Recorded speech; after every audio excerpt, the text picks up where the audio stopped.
আসসালামু আলাইকুম প্রিয় দর্শক, স্বাগতম টাং টু টামি চ্যানেলে। ক্যালেন্ডারের পাতায় শ্রাবণের শেষ সপ্তাহ দেখালেও গরমের তীব্রতায় এখনও চৈত্র মাসই যেন রয়ে গেছে। আর এই গরম থেকে মুক্তি পেতে আইসক্রিমের বিকল্প কি কিছু আছে? বাটারস্কচ আইসক্রিমের ভিডিও নিয়ে এসেছি আজ। আশা করি স্কিপ না করে সম্পূর্ণ ভিডিওটি দেখবেন, আর ভালো লাগলে আমার চ্যানেলটি সাবস্ক্রাইব করে টাং টু টামি পরিবারের সদস্য হয়ে যাবেন। প্রথমেই বানিয়ে নিচ্ছি বাটারস্কচ আইসক্রিমের প্রাণ ক্যারামেল ক্রাঞ্চ। সবার আগে একটি ডিশে ঘি ব্রাশ করে নিলাম। এরপর প্যানে হাফ কাপ চিনি নিলাম। কোনো রকম পানির ব্যবহার ছাড়াই এই চিনির ক্যারামেল করতে হবে। চিনি এমনকি নাড়াচাড়ারও প্রয়োজন নেই। চুলার আঁচ থাকবে মিডিয়াম লোতে। প্যান একটু ঘুরিয়ে ঘুরিয়ে ক্যারামেল করতে হবে। চিনি সম্পূর্ণ গলে সুন্দর সোনালি রং আসা পর্যন্ত জাল করতে হবে। আবার ওভারকুক হয়ে গেলে কিন্তু ক্যারামেল তিতা হয়ে যাবে, আর সেক্ষেত্রে পুরো আইসক্রিম শেষ। তাই ক্যারামেল করতে হবে খুবই কেয়ারফুলি। সম্পূর্ণ চিনি গলে যাওয়ার পর 1 টেবিল চামচ বাটার দিচ্ছি।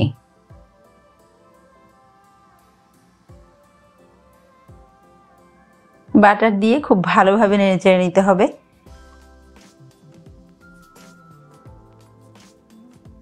চুলার আঁচ এখন একেবারেই লো ফ্লেমে রেখেছি।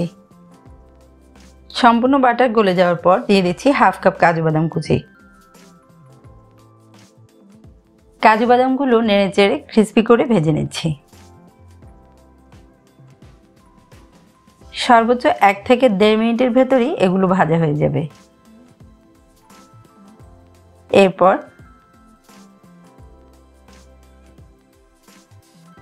গরম অবস্থাতেই ঢেলে দিতে হবে প্রথমেই তেল ব্রাশ করে রাখা প্লেটটিতে। এবার ক্যারামেলটুকু ঠান্ডা করে নিচ্ছি। মিনিট 10-এর ভেতরেই এগুলো সম্পূর্ণ ঠান্ডা হয়ে গিয়েছে। এবার এগুলো প্লেট থেকে তুলে ভেঙে নিচ্ছি। দেখতেই পাচ্ছেন এগুলো খুব সহজেই ভাঙা যাচ্ছে। আমি এগুলো হাত দিয়ে ভেঙে একটু ছোট টুকরো করে নিলাম। এরপর ক্যারামেলগুলো একটি প্লাস্টিকের ব্যাগে নিয়ে নিচ্ছি। এবার প্লাস্টিকের ব্যাগের উপরে আলতোভাবে বাড়ি দিয়ে দিয়ে এই ক্যারামেলের ক্রাঞ্চ করে নিচ্ছি। এগুলো কিন্তু ব্লেন্ড করা যাবে না, ব্লেন্ড করলে এগুলো পাউডার হয়ে যাবে। এভাবেই ছোট ছোট টুকরোর ক্রাঞ্চ করতে হবে। আর ক্রাঞ্চগুলোর লুক হবে ঠিক এমন, কিছু গুঁড়ো গুঁড়ো আর কিছু ছোট ছোট দানা বিশিষ্ট। এবার যাচ্ছি দ্বিতীয় ধাপ, অর্থাৎ কাস্টার্ড তৈরিতে।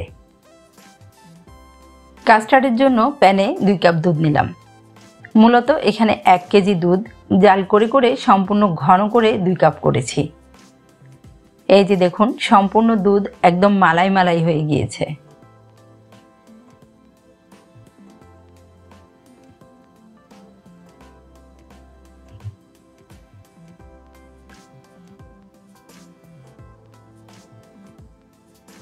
এবার অ্যাড করছি 1.5 টেবিল চামচ কর্নফ্লাওয়ার।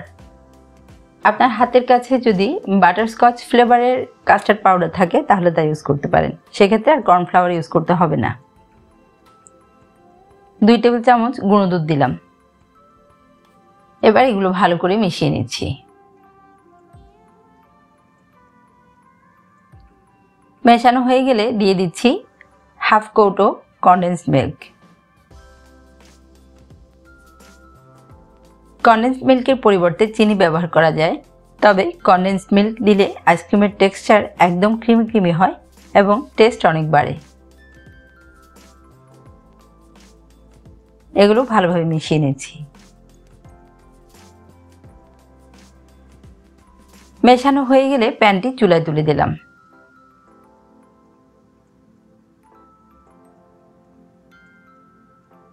সুন্দর একটি কালারের জন্য হাফ চা চামচ অরেঞ্জ ফুড কালার দিয়ে দিলাম। হলুদ ফুড কালারও ইউজ করতে পারেন। এবার দুধগুলো অনবরত নাড়তে হবে যাতে নিচে লেগে না যায়। চুলার আঁচ থাকবে মিডিয়াম লো।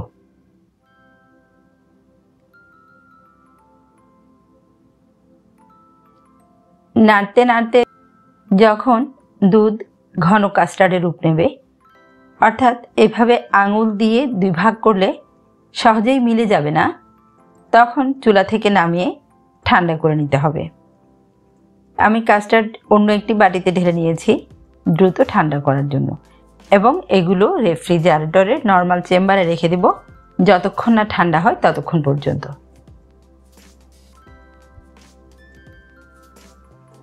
এদিকে 1.5 cup whipped cream 40 minute deep ফ্রিজে রেখে চিল করে নিয়েছি।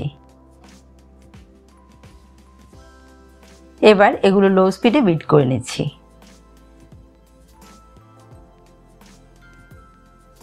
মিনিট খানেক বিট করার পর ক্রিম ঘন হয়ে সফট পিক উঠে এলে 2 টেবিল চামচ আইসিং সুগার অ্যাড করছি। যেহেতু এই ক্রিম অলরেডি মিষ্টি এবং কাস্টার্ডেও মিষ্টি ইউজ করেছি, তাই কম পরিমাণ চিনি দিলাম। গুঁড়ো দুধ দিলাম 2 টেবিল চামচ। এ পর্যায়ে গুঁড়ো দুধ দিলে আইসক্রিমে সামান্য পানি থাকলে তাও শুষে নেয়, অর্থাৎ আইস ক্রিস্টাল জমে না। এবার মিডিয়াম স্পিডে আরও 2 মিনিট বিট করে নিচ্ছি। খেয়াল রাখবেন আইসক্রিমের ক্রিম হতে হয় সফট, কেকের ফ্রস্টিং ক্রিমের মতো স্টিফ হতে হয় না। এবার ঢেলে দিচ্ছি কাস্টার্ডটুকু। এগুলো ঠান্ডা হয়ে সম্পূর্ণ থকথকে হয়ে গিয়েছে। কাস্টার্ড কিন্তু সম্পূর্ণ ঠান্ডা অবস্থাতেই ক্রিমে মেশাতে হবে, না হয় কিন্তু ক্রিম গলে যাবে। এবার মিডিয়াম স্পিডে খুব ভালোভাবে বিট করে করে এগুলো মিশিয়ে নিতে হবে।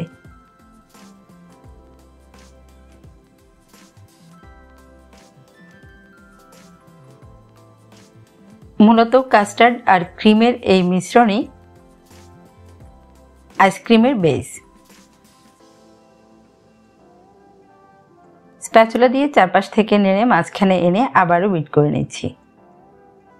লক্ষ্য করে দেখুন ধীরে ধীরে আইসক্রিমের টেক্সচার কি সুন্দর চেঞ্জ হচ্ছে।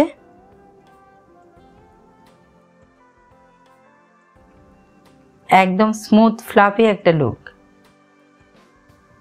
আমি শেষবারের মতো আর 30 সেকেন্ড বিট করে নিচ্ছি।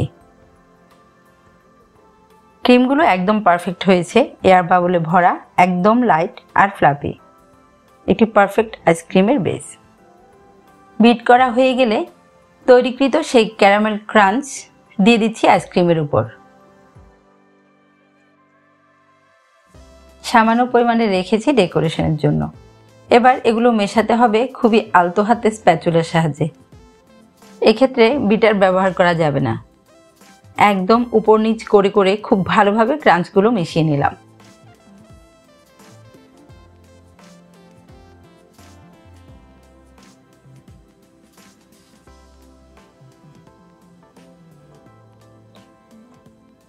মেশানো হয়ে গেলে এগুলো ঢেলে নিচ্ছি একটি এয়ারটাইট বক্সে। আইসক্রিমের লুকটা এত পারফেক্ট হয়েছে যে জিভে জল এসে যাচ্ছে। সবগুলো ঢেলে স্প্যাচুলা দিয়ে সমান করে উপরে কিছু ক্যারামেল ক্রাঞ্চ ছিটিয়ে দিয়েছি জাস্ট ফর বিউটিফিকেশন। এরপর একটি প্লাস্টিক কেটে বক্সের ভেতরের অংশে আইসক্রিমের গা ছুঁয়ে ঢেকে দিয়েছি।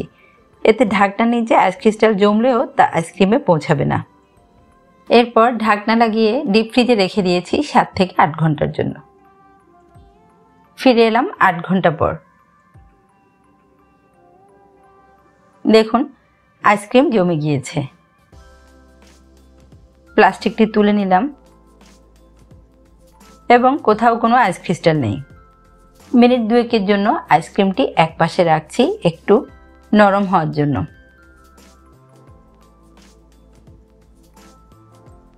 স্কুপ আকারে নেওয়ার সময় এর টেক্সচারটা খেয়াল করুন, একদম লেয়ার লেয়ার বোঝা যাচ্ছে। এটি একটি পারফেক্ট আইসক্রিমের লুক।